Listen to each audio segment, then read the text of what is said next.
Ako'y nagpasalamat sa tunay mong pag-ibig na sa akin ay laan. Si Jesus lamang ang aking pag-asa, aking ligaya.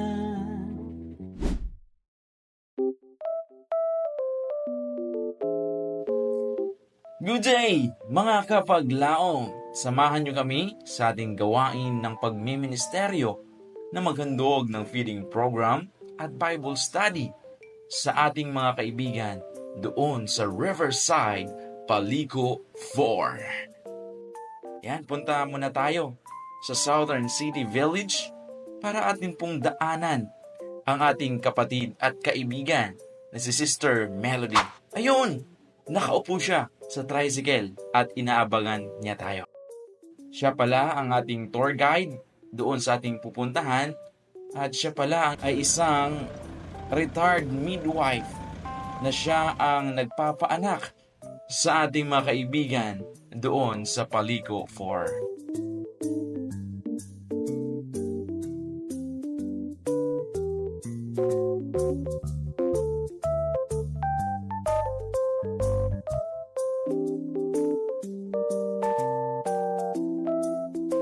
Mga ka-ABS, pasukin natin yung teritoryo na to. Ito tayo magba-Bible study tayo, magpipiding program tayo ito. Tunghayan natin mamaya, pupunta tayo sa loob. Hello guys.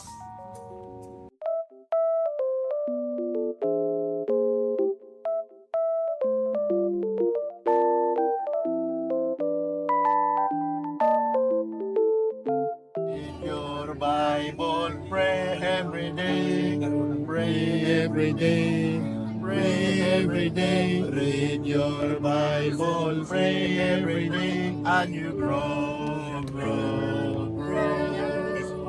Ulitin natin yung kanina.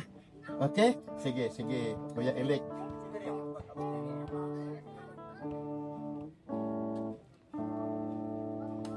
Read my Bible, pray every day, pray every day, pray every day. Read my Bible, pray every day, and you grow.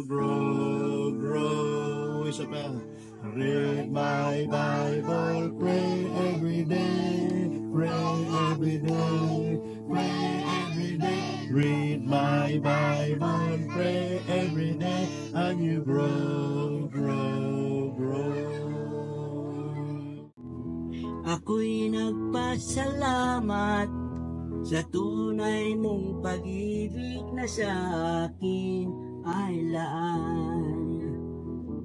Si Jesus lamang ang aking pag-asa, aking ligaya.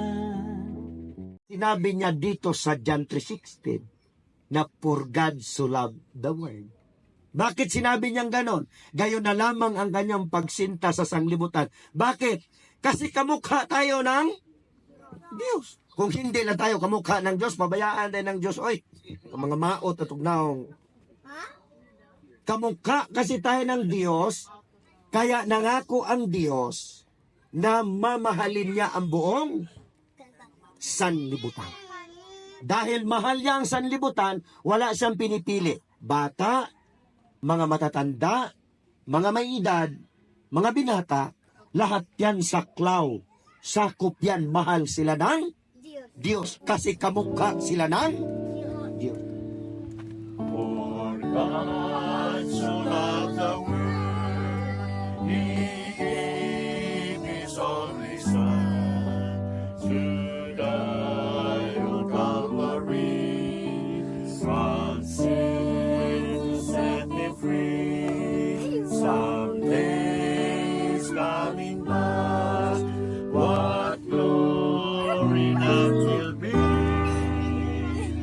Wonderful is love to me. Okay lang sa inyo, mag-pray tayo. Kapag nanalangin tayo, tahimik tayo. Ang kausap natin ay ang Diyos sa langit. Pikit natin ating mga mata.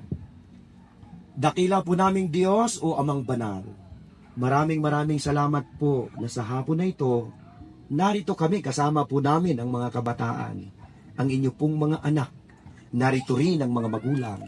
Kaming lahat sa ngalan po ng Iglesia ng Imos Value Church, kami po ay masaya na nakapaglingkod, nakapagbigay ng kunting aralin na ito po ay mayroong kinalaman sa tunay na pagmamahal ng Diyos. O Amang Banal, ang mga panauhin na nandito, inyo pong lukuban ng inyong makapangyarihang kamay, ilayo sa anumang uring kapahamakan.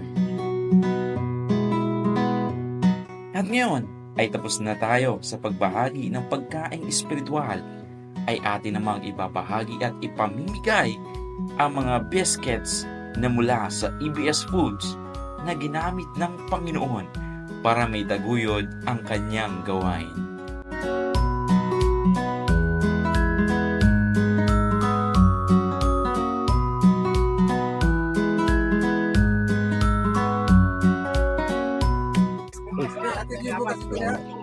Buti pumunta ka. Galing ako ng Negros kaya, tagal kong nakauwi. Pag nandito ka masaya. Again, magsaya-saya tayo. Sa Panginoon tayo. Tara! Okay.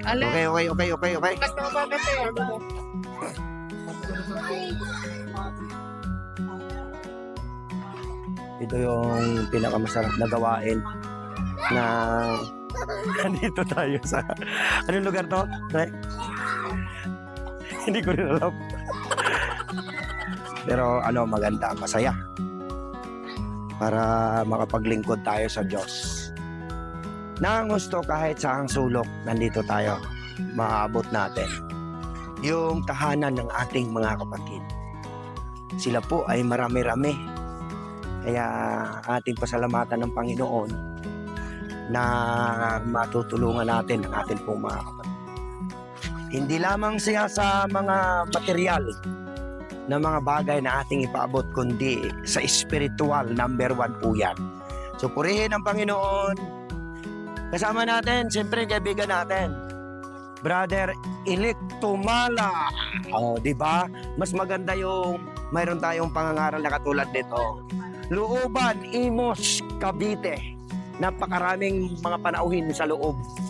Kaya dito, tayo nag-feeding every Sunday. Mayroon tayong mga pangangaral na abot natin sa pamamagitan ng tulong ng Panginoon. Kaya dyan lang po kayo. Kailangan namin ang inyong mga dalangin sa gawain na ito. Lalo tigit, dito tayo sa huling panahon at yugto ng kasaysayan ng sanglibutan. Bye-bye, maraming salamat. Praise the Lord sa inyo.